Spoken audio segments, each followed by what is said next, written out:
26 வருட நம்பிக்கை, லட்சக்கணக்கான சந்தோஷ திருமணங்கள். கல்யாணம்னாலே தமிழ் மேட்ரிமோனி தான்.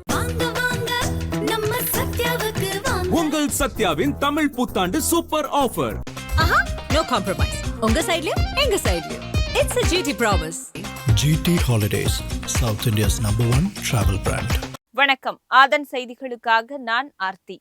மதுரை சித்திரை திருவிழாவிற்காக வைகை ஆற்றில் தண்ணீர் திறப்பு, தமிழக சட்டமன்ற தேர்தல் வாக்குப்பதிவு தொடர்பான விஜய் கருத்து மற்றும் தமிழக சட்டமன்ற தேர்தல் வாக்கு எண்ணிக்கை சரிபார்க்கும் பணி தொடக்கம் போன்ற தகவல்களை கொண்ட ஒரு சிறிய செய்தி தொகுப்பை இப்போது பார்க்கலாம்.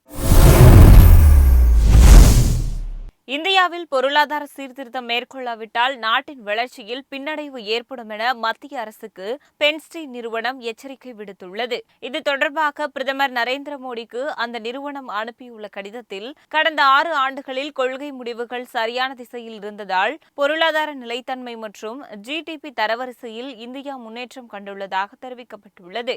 இந்திய பொருளாதாரம் அண்மை காலமாக அடைந்துள்ள வளர்ச்சியை தக்க வைத்துக் கொள்ள வேண்டுமானால் வேலைவாய்ப்பு மற்றும் உற்பத்தி துறையில் இந்தியா அதிரடியான கட்டமைப்பு சீர்திருத்தங்களை மேற்கொள்ள வேண்டியது அவசியம் என்றும் அந்த நிறுவனம் எச்சரித்துள்ளது. விவசாய துறையில் சீர்திருத்தங்கள் இன்றி வளர்ச்சியை எட்ட முடியாது, வெறும் கடன் தள்ளுபடிகளும் மானியங்களும் நிரந்தர தீர்வாகாது என சுட்டிக்காட்டப்பட்டுள்ளது.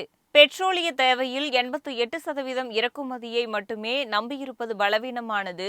மின்சார வாகன தொழில்நுட்பத்துக்கு விரைவாக மாறாவிட்டால் மீண்டும் வெளிநாட்டு தொழில்நுட்பங்களை சார்ந்திருக்கும் நிலை இந்தியாவுக்கு ஏற்படும் என்றும் அந்த ஆய்வு நிறுவனம் எச்சரித்துள்ளது. இந்தியாவின் வர்த்தக ராஜதந்திரத்தில் ஒரு முக்கிய படியாக இந்தியாவும் நியூசிலாந்தும் ஏப்ரல் 27 தடையற்ற வர்த்தக ஒப்பந்தத்தில் கையெழுத்திட உள்ளன. இந்த ஒப்பந்தம் பொருளாதார உறவுகளை வலுப்படுத்துவதையும் ஏற்றுமதியை அதிகரிப்பதையும் இருதரப்பு ஒத்துழைப்பு மேம்படுத்துவதையும் நோக்கமாக கொண்டுள்ளது. இந்த ஒப்பந்தம் 15 ஆண்டுகளில் சுமார் $20 பில்லியன் முதலீட்டை ஈர்க்கும் என்று எதிர்பார்க்கப்படுகிறது. இது வலுவான நீண்டகால பொருளாதார ஆற்றலை குறிக்கிறது.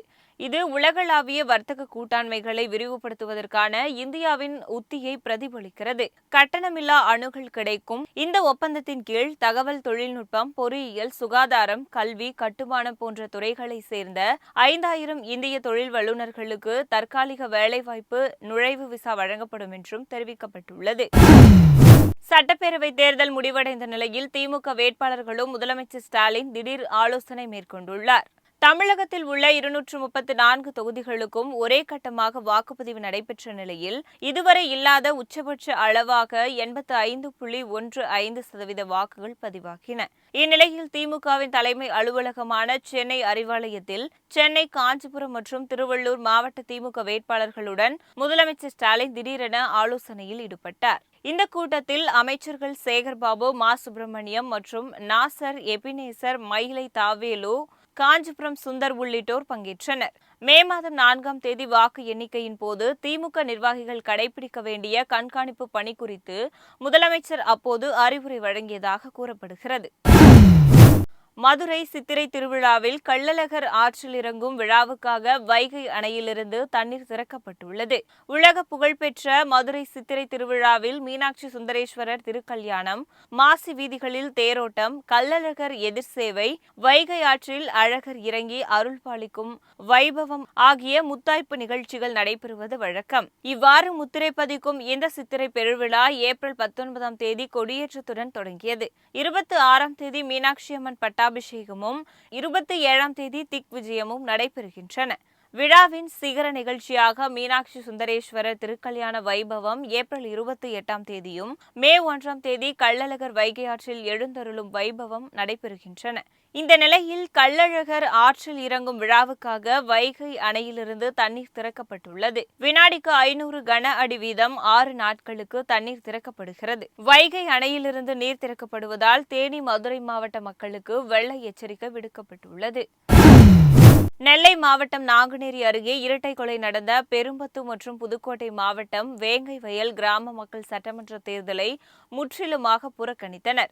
நாங்குநேரி அருகே பெரும்பத்து கிராமத்தில் கடந்த சில மாதங்களுக்கு முன் 6 பேர் கொண்ட கும்பல் வெட்டியதில் 2 பேர் உயிரிழந்தனர். மற்ற 4 பேர் பலத்த காயமடைந்தனர். இது தொடர்பாக போலீசார் வழக்கு பதிந்து 9 பேரை கைது செய்தனர். இந்த விவகாரத்தில் அரசு தரப்பும் காவல்துறையும் உரிய நடவடிக்கை எடுக்கவில்லை என்றும் பாதிக்கப்பட்டவர்களுக்கு உரிய இழப்பீடு வழங்கவில்லை என்றும் தெரிவித்து பெரும்பத்து இந்திரா காலனி கிராம மக்கள் தேர்தலை புறக்கணித்தனர். இதேபோல் புதுக்கோட்டை மாவட்டம் வேங்கைவயல் கிராம மக்களும் தேர்தலை புறக்கணித்தனர். வேங்கைவயல் மேல்நிலை நீர்த்தேக்க தொட்டி அசுத்தம் செய்யப்பட்ட விவகாரத்தில் வேங்கைவயல் மக்களும் இறையூர் கிராமத்தினரும் பரஸ்பரம் குற்றம் சாட்டி வந்தனர். இதன் பேரில் இரு தரப்பினருக்கு இடையே அடிக்கடி பிரச்சனை ஏற்பட்டு வந்தது. உண்மையான குற்றவாளிகளை கைது செய்யாததற்கு எதிர்ப்பு தெரிவித்தும் சிலர் மீது போலீசார் வழக்கு பதிந்ததை ரத்து செய்யவும் வலியுறுத்தி 2 ஊர் மக்களும் சட்டமன்ற தேர்தலை புறக்கணித்துள்ளனர். தமிழகத்தில் 85% வாக்குப்பதிவு என்பது இதுவரை நமது மாநிலம் காணாத ஒன்று என தாவேக தலைவர் விஜய் தெரிவித்துள்ளார். இது தொடர்பாக அவர் வெளியிட்டிருக்கும் அறிக்கையில் தேர்தல் திருவிழா என்றும் ஜனநாயக திருவிழா என்றும் சொல்லப்படுவதன் அர்த்தம் சுகப்பட்டது இப்போதுதான் என குறிப்பிட்டுள்ளார். அரசியல் என்பது ஏதோ கசகாய சூரர்களுக்கானது மட்டுமே, அதீத அனுபவசாலிகளுக்கானது மட்டுமே, பதவிகளை அனுபவிப்பவர்களுக்கானது மட்டுமே என அரசியலை ஒரு குறிப்பிட்ட எல்லைக்குள் கட்டுப்படுத்தி வைத்தவர்களின் மாயாஜால கணக்குகள் வெகுஜன மக்களால் உடைத்து நெருக்கப்பட்டிருக்கின்றன என குறிப்பிட்டுள்ளார். அரசியலை கண்டுகொள்ளவே மாட்டார்கள் என இதுவரை அனுமானிக்கப்பட்ட இளைஞர்களும் பெண்களும் அரசியல் பேசத் தொடங்கிய அதிசயம் அவசியம் நிகழத் தொடங்கிவிட்டது எனவும் தெரிவித்துள்ளார். தமிழக சட்டமன்ற தேர்தலுக்கான தற்போதைய வாக்குப்பதிவு தமிழக தேர்தல் அரசியல் வரலாற்றில் சிகரமான வரலாற்று நிகழ்வாக பதிவாகியிருக்கிறது. 85% வாக்குப்பதிவெல்லாம் தமிழகம் இதுவரை கண்டிராத ஒன்று என்றும் விஜய் கூறியுள்ளார். தமிழக தேர்தல் அரசியலை அர்த்தப்படுத்திய அனைவருக்கும் நன்றி என்றும் குறிப்பிட்டுள்ளார். அதேபோல் வாக்குச்சாவடி முகவர்கள், கட்சி தொண்டர்கள், நிர்வாகிகளுக்கும் நன்றி தெரிவிப்பதாக அந்த அறிக்கையில் விஜய் குறிப்பிட்டுள்ளார். தமிழக சட்டமன்ற தேர்தலில் பதிவான வாக்குகளின் எண்ணிக்கையை சரிபார்க்கும் பணி தொடங்கியிருக்கிறது. நடந்து முடிந்த தமிழக சட்டமன்ற தேர்தலில் இதற்கு முன் எப்போதும் இல்லாத வகையில் சுமார் 85% வாக்குகள் பதிவாகின. மொத்தமுள்ள 5,73,00,000 வாக்காளர்களில் 4,81,00,000 வாக்காளர்கள் வாக்களித்திருக்கிறார்கள். வாக்குப்பதிவு எந்திரங்கள் அனைத்தும் வாக்கு எண்ணும் மையங்களில் பாதுகாப்பாக வைக்கப்பட்டிருக்கும் நிலையில் தேர்தலில் பதிவான வாக்குகளின் எண்ணிக்கையை சரிபார்க்கும் பணி தொடங்கியிருக்கிறது. ஒவ்வொரு வாக்குச்சாவடியிலும் வேட்பாளர்களின் முகவர்களுக்கு வழங்கப்பட்ட படிவம் 17C-யில் பதிவு செய்யப்பட்ட எண்ணிக்கையுடன் மொத்தம் பதிவான வாக்குகளின் எண்ணிக்கை விவரங்கள் ஒப்பீடு செய்து சரிபார்க்கப்படும். தேர்தல் நடத்தும் அலுவலர்கள், தேர்தல் பார்வையாளர்கள் இணைந்து இந்த பணியை மேற்கொண்டு வருகிறார்கள். அதன் முடிவில் தொகுதி வாரியாக வாக்குகளின் புள்ளி விவரங்கள் வெளியிடப்படும். சாத்தான்குளம் வழக்கில் 9 குற்றவாளிகளுக்கும் மரண தண்டனையை உறுதி செய்ய வேண்டி சிபிஐ தரப்பில் உயர்நீதிமன்ற மதுரை கிளையில் முறையீடு செய்யப்பட்டுள்ளது. தூத்துக்குடி மாவட்டம் சாத்தான்குளத்தை சேர்ந்த வியாபாரி ஜெயராஜ், அவரது மகன் பென்னிக்ஸ் ஆகியோர் கடந்த 2020ஆம் ஆண்டில் விசாரணைக்காக அங்கு உள்ள போலீஸ் நிலையத்துக்கு அழைத்து செல்லப்பட்டனர். அவர்கள் இருவரையும் போலீசார் கடுமையாக தாக்கியதில் இருவரும் உயிரிழந்தனர்.